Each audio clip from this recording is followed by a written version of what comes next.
लेकिन जो ही हम दुआ करना शुरू हो जाते, एकदम से हम खड़े हो जाते हैं, हम दुआ में जोर पकड़ लेते हैं, हमारी आवाज बुलंद हो जाती है, हमारे आंसू निकल रहे होते हैं और हम अजीबोगरीब कुव्वत हमारे अंदर आना शुरू हो जाती है। दैट मीन्स क्या है? खुदा का पाक रूह आपकी रूह के साथ मिलकर आपकी रूह को स्ट्रेंथन कर रहा होता है, कुव्वत दे रहा होता है, और वो जो रूह है वो आपकी जान को मोटिवेशन दे रही होती है, और आपकी जान जो है वो आपके जिस्म को कमांड करती है, उठो। और आपकी जान जब आपके जिस्म को कहती है उठो, तो आपका जिस्म यकदम उठता है, क्योंकि असल में आपकी जान जो है वो आपके जिस्म और रूह के दरमियान एक कनेक्शन है।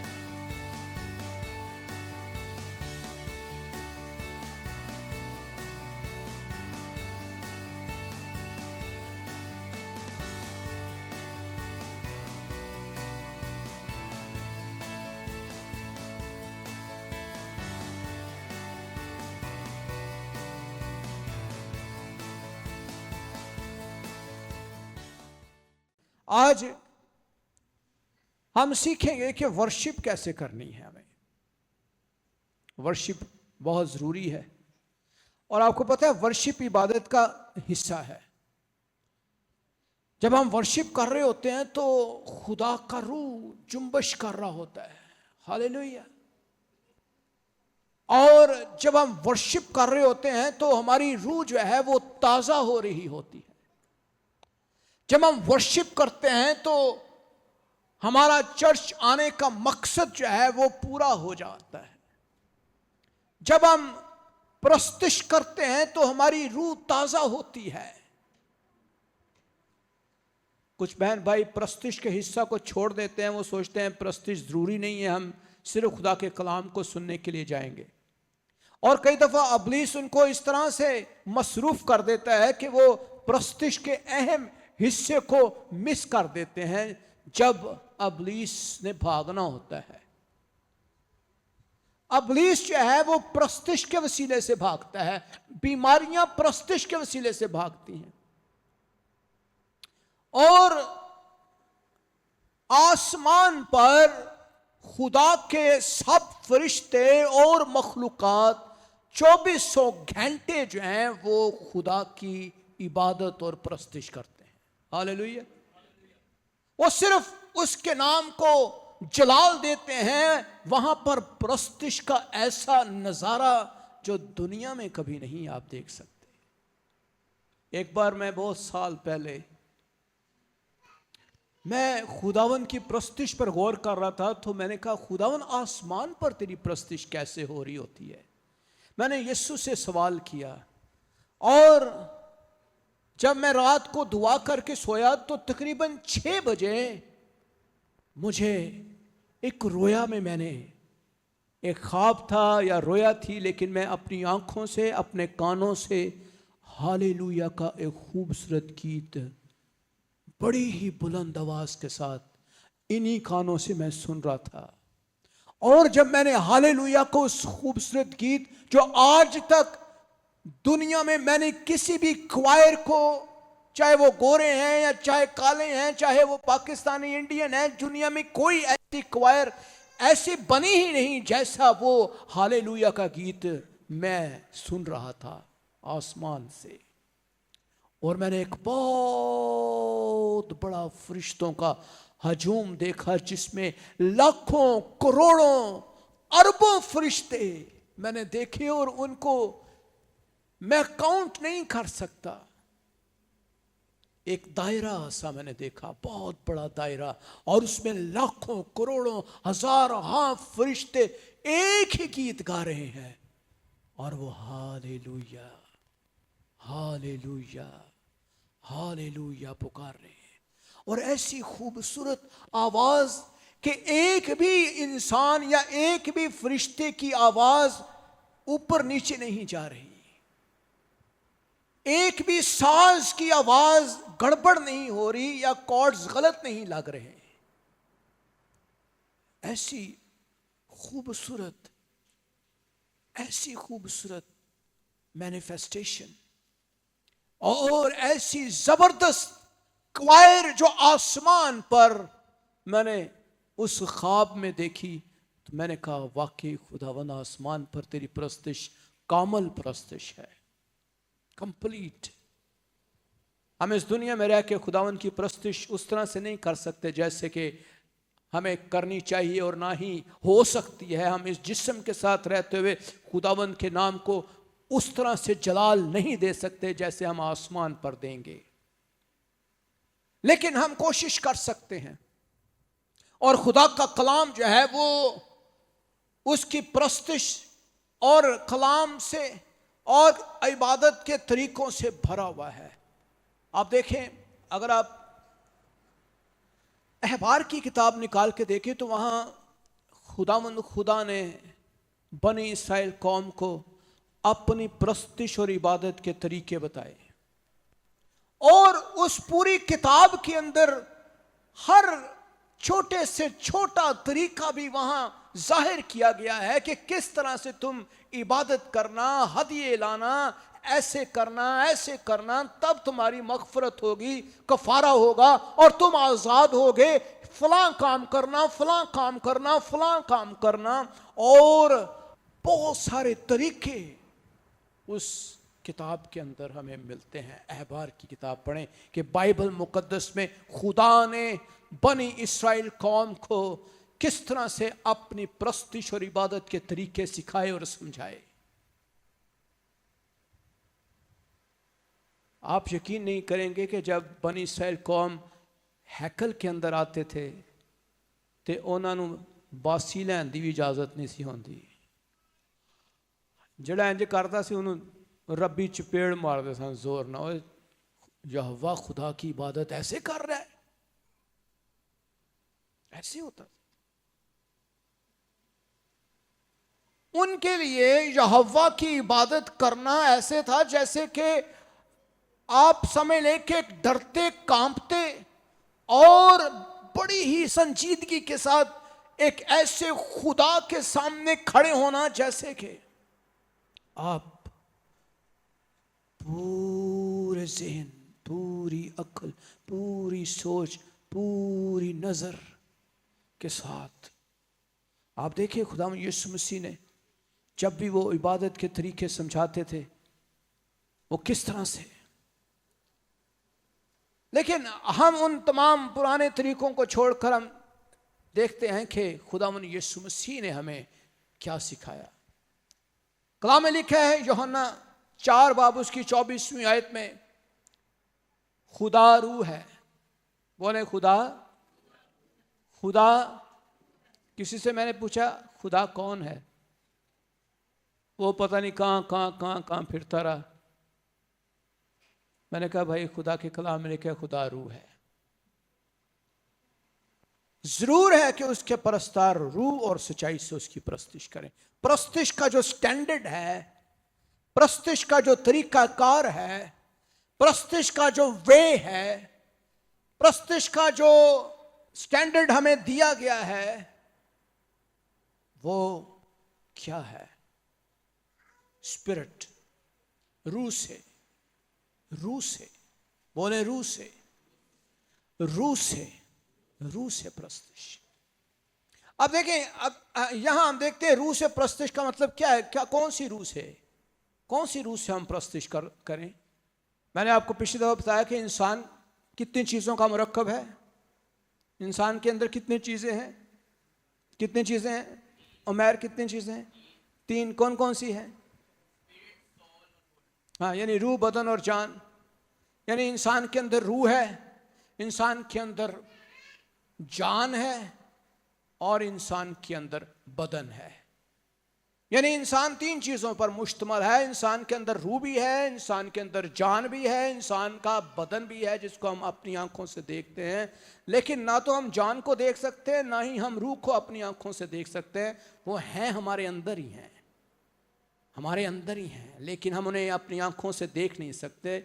लेकिन हम ये नहीं कह सकते कि रूह जो है वो उबैद की रूह फलां जगह जाती हुई देखी गई, ऐसा नहीं है।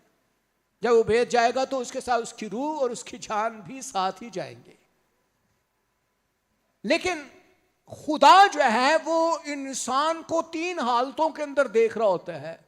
इंसान तीन हालतों के अंदर खुदा उसको देखता है। वो सबसे पहले उसकी रूह को देखता है, वो सबसे पहले उसकी रूह को देखता है। उसकी रूह जो है वो, क्योंकि रूह जो है उसका ताल्लुक खुदा से है, तो वो अपनी चीज को सबसे पहले देखता है कि भाई मेरी जेड़ी चीज दी हुई है वो किस हालत में है। रूह सो रही है, रूह मुर्दा है, रूह कमजोर है, रूह बीमार है, रूह कैसी हालत में है। और कलाम कहता है कि प्रस्तिश का जो सही तरीकाकार है वो रूह से है, और रूहुल कुदस ही हमें सही प्रस्तिश करना सिखाता है। हालेलुया, बोले हालेलुया, हालेलुया। जब आप गीत गा रहे थे तो आपके अंदर रूह जुम्बश कर रहा था, जोश आ रहा सी, हालेलुया आ रहा था। किन किन के दिलों में हालेलुया आ रहा था? किन किन के दिल कर रहे थे मैं अपना हाथ खड़ा करके हालेलुया बोलती जाऊं और गीत गाती जाऊं? हालेलुया बोले। कभी आपने ये फील किया कि आप यकदम जब रूहुल कुदस की हुजूरी में होते हैं तो आपके रोंगटे खड़े हो जाते हैं? किन किन के ये फील किया? Hallelujah, that's great. जो ही आप ऐसे माहौल के अंदर चले जाएं जहां दुआ हो रही हो, प्रस्तिश हो रही हो, एक बड़ा जबरदस्त माहौल हो, रूहुल कुदस की हुजूरी हो, तो फौरन हम जब रूह से भरना शुरू हो जाते हैं तो हमारे रोंगटे खड़े हो जाते हैं, हमारा जिस्म हिलना शुरू हो जाता है। अचानक से हमारा जिस्म ताकत से भरना शुरू, कुव्वत से भरना शुरू हो जाता है। वो कहां से आ रही होती है कुव्वत? कई दफा मैं बीमार भी होता हूं, कमजोर भी होता हूं, थका भी होता हूं, लेकिन जो ही हम दुआ करना शुरू हो जाते एकदम से हम खड़े हो जाते हैं, हम दुआ में जोर पकड़ लेते हैं, हमारी आवाज बुलंद हो जाती है, हमारे आंसू निकल रहे होते हैं, और हम अजीबो गरीब कुव्वत हमारे अंदर आना शुरू हो जाती है। दैट मीन्स क्या है? खुदा का पाक रूह आपकी रूह के साथ मिलकर आपकी रूह को स्ट्रेंथन कर रहा होता है, कुव्वत दे रहा होता है, और वो जो रूह है वो आपकी जान को मोटिवेशन दे रही होती है, और आपकी जान जो है वो आपके जिस्म को कमांड करती है, उठो। और आपकी जान जब आपके जिस्म को कहती है उठो, तो आपका जिस्म यकदम उठता है, क्योंकि असल में आपकी जान जो है वो आपके जिस्म और रूह के दरमियान एक कनेक्शन है। आप कहेंगे भाई साहब तुसी किहड़ियां गल्लां समझा रहे हो, सानू नहीं समझ आ रही। लेकिन ये एक ऐसी चीज है जो आपको समझने की जरूरत है। जब आप रूह कुदस के साथ काम कर रहे होते हैं तो आपको पता होना चाहिए कि आपकी जान जो है वो एक सेंट्रल पॉइंट है, जो एक तरफ आपकी बॉडी के साथ कनेक्टेड है, दूसरी तरफ आपकी रूह के साथ कनेक्शन है उसका। और रूह जो है वो आगे खुदा के साथ कनेक्टेड है, और इधर से जिस्म जो है वो शैतान के साथ कनेक्टेड है। क्यों ऐसे? जिस्म शैतान दे नाल कनेक्ट है। जिस्म कहता है यार सुता रह, बुरी बुरियां सोचा, बुरे ख्याल, बुरे काम। जो ही शैतान कोई ना कोई ख्याल देता है, जिस्म फौरन उसको कैच करता है, और वो जान को कहता है कि क्यों ना ये बात मानी जाए, बात तो बड़ी अच्छी है, मजेदार भी है। और जान अगर उसको रूह की तरफ से कुव्वत नहीं मिल रही तो जान फौरन से जिस्म की बात मान लेती है, और फिर हम गुनाह करते हैं। लेकिन अगर रूह कुदस जो है वो हमें जोर देता है और हमारी जान हमारी रूह की बात मानती है, और रूह जो है वो रूह कुदस के साथ बात करता है, और वो क्या कहता है कि इस आइडिया को जो इब्लीस ने दिया है जान को, तो क्या कर, इसको मानने की जरूरत नहीं है, मैं तुझे इसकी कुव्वत देता हूं। और फिर मेरी जान जो है वो मेरी रूह को कहती है ठीक है मुझे कुव्वत चाहिए, और फिर हम उसकी फर्माबरदारी करते हैं। तो क्या होता है, हमारी जान जो है हमारे जिस्म को कहती है नहीं, मैंने इब्लीस की बात नहीं माननी। वो क्या होता है, एक रूहानी शख्स पैदा होता है, नई मखलूक पैदा हो जाती है, जिसके बारे में यीशु ने कहा कि तुम पुरानी नहीं बल्कि नए हो, नई मखलूक। तो खुदा जो है वो रूह है, और जरूर है कि उसके परस्तार रूह और सच्चाई से उसकी प्रस्तिश करें। इसका मतलब यह है कि अगर हम रूह की हजूरी में रह के प्रस्तिश करते हैं तो फिर हमारी प्रस्तिश का अंदाज कुछ और होता है। खुदा के खादम बड़ी खूबसूरत बात करते हैं और उन्होंने इन 7 पॉइंट्स के अंदर बताया कि किस तरह से हमें सही तौर पर इबादत करनी है, खुदावन की प्रस्तिश करनी है। नंबर 1, बाराक अब्रानी ज़बान का लफ्ज़ है। खुदावंद को मुबारक कहना, खुदावंद के आगे झुक जाना, खुदावंद के आगे घुटने टेक देना, खुदावंद के आगे अपने सारे दिल, अपनी सारी जान, अपनी सारी कुव्वत, अपनी सारी ताकत से उसकी फरमाबरदारी में झुक जाना। बाराक नंबर 1। ये बाराक लफ्ज़ जो है ये अब्रानी ज़बान का लफ्ज़ है और अक्सर आपने गोरों के नामों के साथ भी बराक, जैसे बराक ओबामा, तो ये बराक का मतलब है टू ब्लेस गॉड, खुदावंद को मुबारक कहना। और खुदा का बंदा दाऊद जो है ज़बूर 72 में बयान करता है, क्योंकि वो मोहताज को जब वो फरियाद करे और गरीब को जिसका कोई मददगार नहीं छुड़ाएगा, वो गरीब और मोहताज पर तरस खाएगा और मोहताजों की जान को बचाएगा, वो फिदिया देकर उनकी जान को जुल्म और जबर से छुड़ाएगा और उनका खून उसकी नज़र में बेशकीमत होगा। वो जीते रहेंगे और सबा का सोना उसको दिया जाएगा। लोग बराबर उसके हक में दुआ करेंगे, वो दिन भर उसे दुआ देंगे। दैट मीन्स के एक मोहताज शख्स, एक ऐसा शख्स जो खुदा की हजूरी में घुटने टेकता है, खुदा के हजूरी में झुकता है, खुदावंद के नाम को जलाल देता रहता है,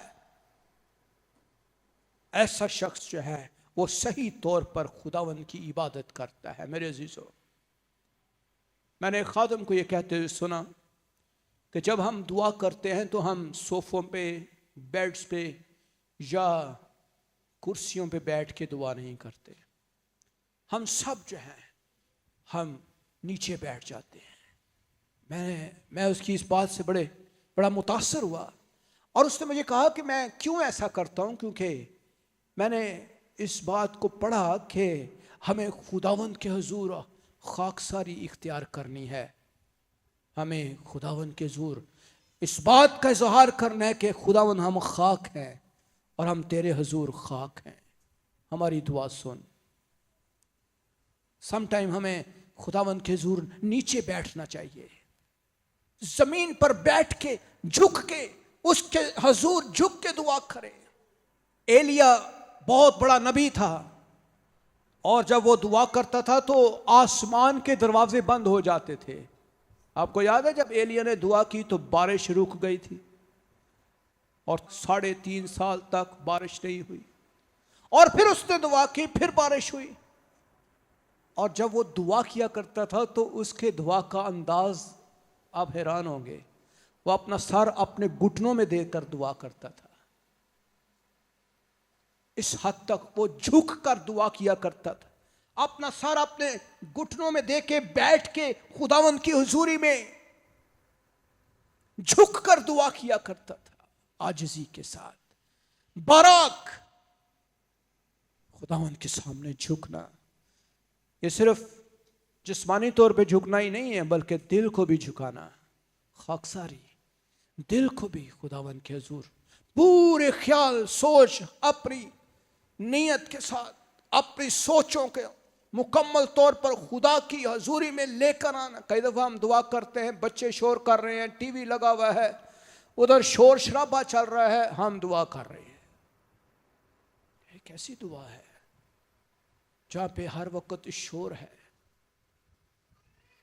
जहाँ पे कोई खुदा की हुजूरी में झुका हुआ नहीं है। इसलिए हम कहते हैं जब हम दुआ करें, आए अपने सरों को झुकाएं। दैट मीन्स कि रेवरेंस, हमें खुदा की इज्जत और एहतराम में बाराक, हमें उसके आगे झुकना है। इसलिए कि खुदा ने हमें बनाया है ताकि हम उसकी हजूर झुकें और दुआ करें। नंबर 2, हलाल, ये भी अब्रानी जुबान का लफ्ज है और इसका मतलब है चमकना, टू बी क्लियर, वाजिया करना, फख्र करना, दिखाना, जश्न मनाना। और तवारीख की किताब में अगर देखें, पहला तवारीख 16 बाब उसकी 4 आयत में वहाँ लिखा है, उसने लावियों में से बाज़ों को मुकर्रर किया खुदावन के संदूक के आगे खिदमत करें और खुदावन इस्राएल के खुदा का जिक्र और शुक्र और उसकी हम्द करें। चमकना, फख्र करना, चलाना, शोर मचाना। जब बनी इस्राएल कौम मुल्क मिस्र की गुलामी से निकले तो बहुत अरसे के बाद वो मुल्क केनान तक पहुँचे, और जब मुल्क केनान सामने था तो आगे दरियाए यरदन आ गया।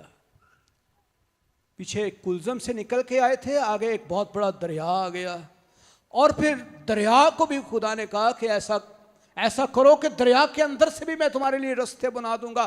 लेकिन दरिया पार करने के बाद एक बहुत बड़ा शहर, जो पहला शहर उनको मिला वो यरू था, और यरू बहुत बड़ा शहर था, और उसके जो दीवारें थी वो किला नुमा दीवारें और बड़ी बड़ी दीवारें और किलों की मानद।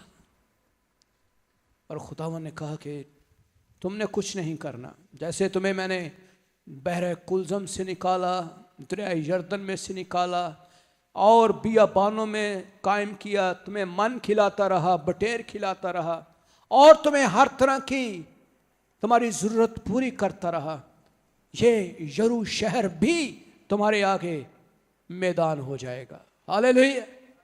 लेकिन खुदावन ने उनको कहा कि ये करना, वो इबादत करते रहे, और खुदा ने जैसे जैसे तरीका बताया था उन्होंने उसी तरीके के मुताबिक खुदावन की हम्द और प्रस्तिश करना शुरू की। वो रोज़ाना एक चक्कर लगाते और नरसिंगों की आवाज़ के साथ, इबादत और प्रस्तिश के साथ आगे आगे अहद का संदूक होता, पीछे क्वायर होती, गीत गाते, प्रस्तिश करते, हम्द करते, और बरबत और सितार और ट्रम्पेट्स और नरसिंगों की आवाज़, और पीछे जमात, और पूरे यरू के गिर्द चक्कर लगाते।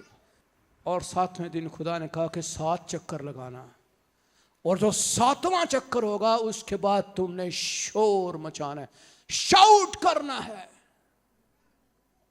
जोर से फतह की ललकार। और जब तुम ललकारोगे तो यरू की दीवार टूट जाएगी। Hallelujah, hallelujah. जब हम प्रस्तुत करते हैं तो हमारी आवाजें कहाँ हैं? हमारे हाथ नहीं उठते, सुखियां सुखियां तालियां वाजरियां आंदियां हैं, तालियां भी पुठियां सीधियां ही वाजरियां आंदियां। हालेलुया भी पुठे सीधे ही वाजरे होंदे ने। जिथे गल हालेलुया नहीं भी होंदी उत्थे भी कोई लोग हालेलुया बोल देंगे, बेवकूफ़ी का मुजाहरा करते हैं। जब आप प्रस्तुत में अपने पूरे जहन, अपने पूरे ख्याल, अपनी पूरी सोचों, अपने पूरे इरादे के साथ खुदावंद की हमद और उसकी सिताइश नहीं करते तो यरू की दीवारें नहीं टूटती। मेरे अजीजों, आपके बंधन नहीं टूटेंगे। आप यहां पर चर्च में सिर्फ और सिर्फ खुदावंद की इबादत करने के लिए आते हैं। इन 2-2.5 घंटों में आपने सिर्फ यीशु को जलाल देना होता है, एक भी मिनट जाया किए बगैर। जब आप स्टेज पे खड़े हो जाते हैं, मैं जब स्टेज पे खड़ा होता हूं या हमारे लीडर्स खड़े होते हैं, क्या एक भी मिनट वो गप्पों में हाँकते हुए आपने देखा कभी उनको, या फजूल वक्त जाया होता हुआ देखा आपने? एक सेकंड भी। जो ही स्टेज के ऊपर खड़ा हुए फौरन दुआ शुरू हो जाती है, फौरन प्रस्तुति शुरू हो जाती है, फौरन हम खुदावंद की हमद शुरू कर देते हैं ताकि एक सेकंड भी जाया ना हो। जब आपका पहला कदम चर्च के अंदर होता है तब आपकी आवाज शुरू हो जानी चाहिए। जो ही गीत शुरू हो रहा है, प्रस्तुति का गीत गाया जा रहा है, वो आपने उनके साथ प्रस्तुति शुरू कर देनी है। आपके मुंह से आवाज आनी चाहिए। कलाम में लिखा है, तू अपना मुंह बंद कर दे, तो मैं उसे भर दूंगा। नाज़िश ऐसे है, तू अपना मुंह बंद कर। मैंने तुझे कहा तू अपना मुंह बंद कर। हैं? क्या ख्याल है भाई प्रवेश, अपना मुंह बंद कर, ऐसे लिखा है? क्या लिखा है? साडा मुंह खोल दे नहीं प्रस्तिश। कार जाके ताड़ा मुंह कंट्रोल करना मुश्किल हो जाता है। सारे कहते हो चुप कर जा, ओए चुप कर। बंदा चुप नहीं करता, लेकिन जब खुदावन की प्रस्तिश होती है मुंह इंज चुप हो जाता है जन जनाब पता नहीं कोई खास दवाई खादी है। मेरे अजीजों, प्रस्तिश का तरीकाकार देखें, बनी इस्राएल कौम कैसी इबादत करते। हलाल, शाइन, सेलिब्रेट। कभी आप अफ्रीकन अमेरिकन को प्रस्तिश करते देख रहे हैं तो आप कहेंगे यह भाई साहब है की ना कोई ना देखो तुसी कोई चाबी दी थी इन्होंने। वो तो जो ही चर्च में आते हैं वो डांस शुरू कर देते हैं। इतनी इबादत, इतनी प्रस्तिश, इतना मसा उनकी बातों में मैंने देखा कि मैंने एक दो वर्शिप अटेंड की और मैं खुद डांस करने पर मजबूर हो गया वहां पे। मैं कही यार थे माहौल ही ऐसा है कि अब क्या किया जा सकता है। मैं खुद, मेरे सिसो, हम बधे हुए क्यों हैं? हम क्योंकि देखते हैं यार ये मुंह बना के बैठी है, किधर बैठी है, मैं ऐसे ऐसे करूंगी तो कितना अजीब सा लगेगा। मैं हाथ खड़ा करूंगी लोग कहेंगे ले ए हाथ तो पहले ही खिला देता है। तो आप अपने आप को आजाद समझें। जब आप चर्च में आते हैं आपने खुदावंद का जिक्र करना है, शुक्र करना है, हम्द करनी है। आपने अपने हाथों को बुलंद करना है, अपनी आवाजों को बुलंद करना है। जब खुदा के खादम भाई सरूज वर्शिप कर रहे होते हैं आपने उनके साथ मिलकर गीतों को पढ़ के गीत गाते हैं। आपको एफर्ट नहीं करनी पड़ती। आप ये नहीं कह सकते भाई साहब गीत साढ़े को होंगे ने सानू समझ नहीं आती। आपके सामने लिखे हुए हैं। अगर पढ़ना भी नहीं आता चलो लिंक गा लिया करो, अंतरे ना गाया करो। जहां पे ये आता है हालेलुया तारीफ करेंगे बस उतना सा ही गा लिया करें, तालियां बजा लिया करो, चलो इतना कोई काम कर दिया करो। नहीं पढ़ना आंदा थे क्यों जी, लेकिन इन्वॉल्वमेंट शो करें। जो ही आप चर्च में आते हैं आपकी इन्वॉल्वमेंट आपकी वर्शिप के अंदर होनी चाहिए। इन्वॉल्व हो जाए चर्च के माहौल के अंदर, अपने आप को अडॉप्ट कर ले और खुदा का रूह आपको टच करना शुरू करेगा। हालेलुया। हलाल। नंबर 3, शबाख, टू शाउट लाउडली। तालियां बजाएं, खुशी की आवाज के साथ ललकारें, चीखना ऊंची आवाज के साथ, तालियां बजाना। हम अक्सर गीत गाते हैं तालियां बजाओ उम्मतों कहो कि यीशु जिंदा है। तो तालियां तो हम बहुत अच्छी बजा लेते हैं, लेकिन आपको गीत भी गाने आने चाहिए। बहुत सारी बहनों को गीत गाने आते हैं, लेकिन आपका ध्यान गीतों में। हाँ, एक चीज जरूरी है, कई दफा हम गीत गा रहे होते हैं लेकिन हमारा ध्यान कहीं और होता है। रब खुदावंद बादशाह है, रब खुदावंद बादशाह है, गीत गा रहे हैं, ओ जलाल दा बादशाह है, लेकिन ध्यान किते हो रहे। तो खुदा ने हमें तोते नहीं बनाया बल्कि हमें इंसान बनाया है। और इंसान का मतलब है कि हम अपने पूरे ज़हन, अपने पूरे ख्याल, अपनी पूरी सोचों के साथ उसकी हमद और उसकी सिताइश करते हुए नजर आए। जब आप प्रस्तुत करें तो अपने पूरी अपनी स्ट्रेंथ के साथ अपना ज़हन उसके तरफ गीतों के अंदर इन्वॉल्व करें अपने आप को। मेरे अजीजों, जब गीत गाए जाते हैं तो अबलीस थरथराता और कांपता है और अबलीस भाग जाता है। याद रखें, कलाम सुनाया जाना, अब देखें जब कलाम सुनाया जाता है तो बदरू गिरफ्तार भी राम ना बह जाता है, सुनिए तो सही। लेकिन जो ही वर्शिप होती है उन्हें आग लगना शुरू हो जाती, वो एकदम से चीखता है, चलाता है। कभी आपने देखा है इबादतों में जाए, जो ही वर्शिप होती है इब्लीस को आग लगती है। कलाम एक अलग चीज है, वो तालीम है, लेकिन जो ही वर्शिप में आप इन्वॉल्व होंगे बंधन टूटना शुरू होंगे। जो ही आप वर्शिप में इन्वॉल्व होंगे बंधन आपके टूटेंगे। सो नंबर 3 इज शबाक, शाउट लाउडली। कलाम में लिखा है ज़बूर 47, आए सब उम्मतों तालियां बजाओ, खुदा के लिए खुशी की आवाज से ललकारो, शाउट करो। Hallelujah, praise the Lord. जरा जोर से हालेलुया बोलें, हालेलुया, हालेलुया, हालेलुया, हालेलुया। अते साढ़े लाटरी लग जाए तो साढ़े हालेलुया का बहुत बड़ा नारा निकलेगा, लेकिन कोशिश करें खुदावन की तारीफ। नंबर 4 तहीला। तहीला जो है ये भी अब्रानी जुबान का लफ्ज़ है। इसका मतलब हमद करना, प्रेज करना, गीत गाना, रूह से बेसाख्ता तौर पर गाते जाना। कई दफ़ा हम जब गैर जुबान में हमें समझ नहीं आ रही होती, किचन में काम करते करते यकदम रूह हमें टच करता, हम गैर जुबान में बोलना शुरू हो जाते।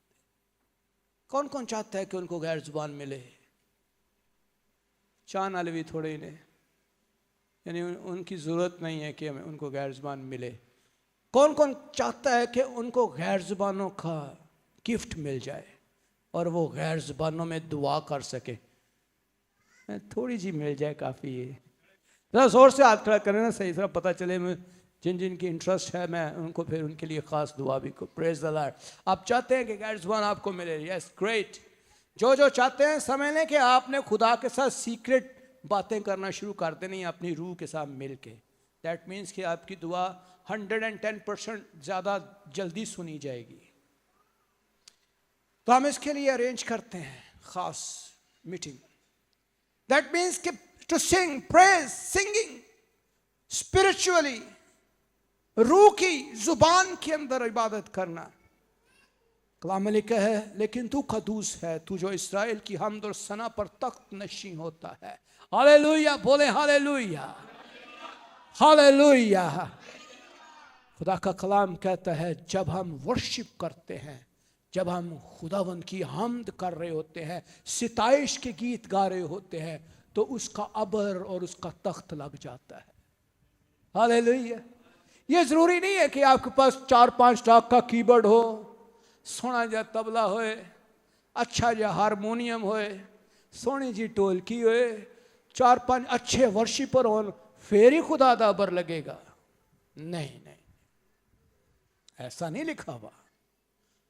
आप अकेले बैठे हुए हैं, आपको खूबसूरत गीत आता है और आप अकेले में वो गीत रूह और सच्चाई से गाना शुरू कर देते हैं। लेकिन तानू गीत दी ट्यून सही आनी चाहिए और उहदे बोल सही आने चाहिए, फिर खुदा का मसा और अबर छाएगा। जे तानू आंदा से अच्छा ही हथों भूल गया, फिर थोड़ा सा याद आ गया, फिर आगे भूल गया, तो फिर खुदा की जूरी मसा नहीं आएगा। आपको गीत आता है, आप अकेले हैं, घर में हैं, बच्चों के साथ इबादत कर रहे हैं, आपने सिंपल एक परात पकड़ी हुई है और आप परात के ऊपर बजाकर गीत गा रहे हैं, लेकिन गीत सही गा रहे हैं और उसकी ट्यून भी सही गा रहे हैं और उसके बोल भी सही गा रहे हैं, तो खुदा का अबर छा जाएगा। Hallelujah, hallelujah. कलाम यही कहता है तू जो इस्राएल की हमद पर तख्त नशीं होता है। जो तख्त ही लग गया तो समझो फिर ताड़ियाँ दुआवां सुनिया गई। हालेलुया। जब तख्त लग जाता है तो उसके बाद जो भी दुआएं की जाती हैं वो सुना जाता है। इसीलिए हम वर्शिप का हिस्सा पहले रखते हैं ताकि खुदावंद का तख्त लग जाए। और एक वर्शिपर का काम होता है तख्त को लगाना। आपने कई वर्शिपर देखे हैं वो सिर्फ तालियां बजवाते रहते हैं। मैं एक वर्शिपर की इबादत में गया तो गीत उन्हें घट गाने, उन्हें सारे तालियां बजाई जाओ बजाई जाओ बजाई जाओ बजाई जाओ, तालियां ही जनाब घंटा उन्हें लोगों थका छड़िया तालियां बजा बजा के। लेकिन गीत ने एक बोल गाना, उसके बाद कोई 10 मिनट तालियां बजवानियां। मैं हैरान था, मैं कि यार ये वर्शिप नहीं कर रहा, लोगों को बस एक्सरसाइज करवा रहे हैं, ये जिम करवा रहे हैं, लोगों को कार्डियो करवा रहे हैं। सो समटाइम हमें जो वर्शिपर हैं खासकर, उनका काम है खुदावन के तख्त को लगाना। कलाम में लिखा है हमद और प्रस्तिश के वसीले से उसका तख्त लगता है। तो जब उसका तख्त लगता है तो हमें फिर उससे मांगना है। नंबर 5, हाथ फैलाना, हाथ उठाना। मेरे अजीज़ों, कई दफ़ा हम खुदावन के आगे हाथ फैला देते हैं। खुदावन, हम तन्हा हैं, हम बेयारो मददगार हैं, हम अकेले हैं, हमारे पास कुछ नहीं है, हमारी मदद कर। तोदा अब्रानी जुबान में इसके लिए लफ्ज आया है, एक्सटेंडिंग हैंड्स, हाथों को फैलाना, acting out of thanks giving, शुक्र गुजारी करना। आए खुदावन, हम तेरा शुक्र करते हैं, तूने हमें जिंदगी की सांसें दी हैं, हम सुबह उठे हैं, नाश्ता किया है, बच्चों को सलामत देखा है, सब घरानों को अच्छा देखा है, हम तेरे हजूर आए हैं, इबादत कर रहे हैं। आए अपने हाथों को फैलाकर इबादत करना शुरू करें। This is the good way to worship. जितना आप आज़ादी के साथ खुदावन से दुआ करेंगे, खुदावन आपके अंदर आपको छूना शुरू करेगा। जितना आप बधे, घुटे हुए, रुसे हुए दुआ करोगे, वो तो खुदा रेजिस्ट, आप रूह कुदस को रेजिस्ट करते हैं, रेजिस्ट करते हैं। यू रेजिस्ट, वो इसलिए क्योंकि आप रूह कुदस को अपने अंदर रिसीव नहीं करते हैं, परसीव नहीं करते हैं, अपने दिल को नहीं खोलते उसके लिए। आप एकदम से अपने आप को दबा लेते और कहते नहीं नहीं, वो देख रहा है मुझे, वो देख रहा है, वो देख रहा है, ये देख रहा है, इधर देख रहा है, और फिर आप खुदा की हुजूरी से बरकत नहीं पाते हैं। हाथों को फैलाना, शुक्रगुजारी करना। और कलाम में लिखा है जो शुक्रगुजारी की कुर्बानी गुजरानता है वो मेरी तमजीद करता है, और वो जो अपना चाल चलन दुरुस्त रखता है उसको मैं खुदा की निजात दिखाऊंगा। तोदा एक किस्म की इबादत है जिसमें अपने हाथों को बढ़ाना या किसी काम के लिए शुक्र अदा करना। तो जब भी आप चर्च में जब वर्शिप हो रही होती है, आप अपने हाथों को फैला दिया करें। लोगों ने मुंह धोते नहीं फैला देना, लो लोग ही कहने यार तुम अपना हाथ कंट्रोल कर, क्या हो गया आपको, ऐसे नहीं फैला देना। आप आसमान की तरफ बढ़ा सकते हैं अपने हाथों को, अपने हाथों को बढ़ाएं। एंड द 6 इज ज्यादा ज्यादा एक्सटेंडिंग हैंड विगोरियसली। खुदावन की इबादत, उसकी प्रस्तिश, उसकी हमद, उसकी सिताइश करना। कलाम में लिखा है और जब उसने कौम से मशवरा कर लिया तो उन लोगों को मुकर्रर किया जो लश्कर के आगे आगे चलते हुए खुदावन के लिए गाएं और हुस्ने तकद्दस के साथ उसकी हमद करें और कहीं कि खुदावन की शुक्रगुजारी करो क्योंकि उसकी रहमत अबदी है। ये जो लफ्ज़ हुस्ने तकद्दस है ये बड़ा ज़रूरी है। इसका मतलब है उसकी शायान शान इबादत करना।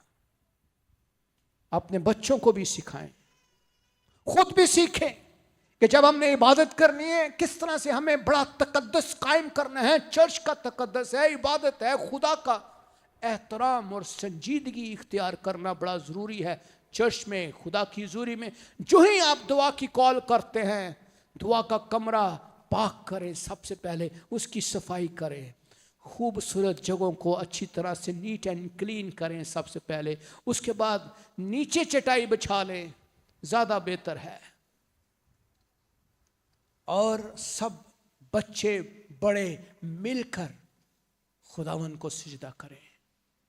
अपने हाथों को फैलाएं, खुदावंद की हम्द करना शुरू करें और उसकी शायान शान हुस्ने तकद्दस के साथ उसकी हम्द से आगाज करें। गीत गाना शुरू करें। सबसे पहले कोई अच्छा सा गीत गाएं, ज़बूर गाएं, गीत गाएं। पहले उसके नाम को जलाल देना शुरू करें और उसके बाद खुदा के कलाम को पढ़ें। ज्यादा का मतलब है अपने हाथों को जोर से फैलाना और उसकी हम्द करना। एंड द लास्ट इज ज़मर, टू टच द स्ट्रिंग्स, साज इस्तेमाल करना। नरसिंगे की आवाज के साथ हम्द करो, बरबत और सितार के साथ दफ बजाते हुए नाचते हुए उसकी हम्द करो, तारदार साजों और बांसुरी के साथ उसकी हम्द करो, बुलंद आवाज झांझ के साथ उसकी हम्द करो, जोर से झंझनाती झांझ के साथ उसकी हम्द करो। हर मुतनफस खुदावंद की। कैसी अजीब हम, ये है वो प्रस्तिश जिसे हम कहते हैं इबादत करना, प्रस्तिश करना। जामर, जामर लफ्ज अब्रानी जुबान का है और इसका मतलब है आवाज, साज और आवाज। अगर आपके घर में कोई साज नहीं है तो परात ही फाड़ लो, खंजरी ले आए छोटी सी, दफ ले आए, बच्चे को तबला सिखा दे, गिटार पकड़ लें, कोई ना कोई इंस्ट्रूमेंट ले लें और उन इंस्ट्रूमेंट के साथ खुदावन की हम्द करना शुरू करें। दफ बजाते हुए, नाचते हुए उसकी हम्द करो। कई दफा हम देखते हैं, हम चर्च के अंदर जब नाचते हैं तो अक्सर लोग कहते हैं जी नाचना मना है, लेकिन नाच, रंग और नाच में फर्क है।